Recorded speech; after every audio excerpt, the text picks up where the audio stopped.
వాళ్ళు ఆశ పెట్టి ప్రజలకు వమ్ము చేసి నమ్మకంతో ఏదో మాటలు చెప్పి మాయ మాటలు చెప్పి వాళ్ళు కాంగ్రెస్ ప్రభుత్వంలోకి వచ్చినప్పటి సంది కాంగ్రెస్ వచ్చిన సంది హతలం పుతలం అయిపోయింది. తాగేందుకు నీళ్లుంటే లేవు, పంటలకు సాగునీరు లేదు, సరిగా కరెంటు లేదు, ఎక్కడ కూడా హరితారం లేదు, ప్రజలకు ఏడా సుఖం లేదు, ఏడా నిమ్మడం లేదు, పైసలు పుట్టుకలేదు, రియల్ ఎస్టేట్ అసలే లేదు.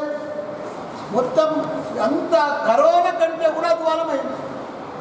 2 ఏళ్ళు కరోనా వచ్చినప్పుడు కూడా ఇంత అధ్వానం ఎప్పుడు కాలేదు. ఈ కాంగ్రెస్ వచ్చినాక మొత్తం దరిద్రమైపోయింది రాష్ట్రమంతా. ఎక్కడ కూడా ప్రజలు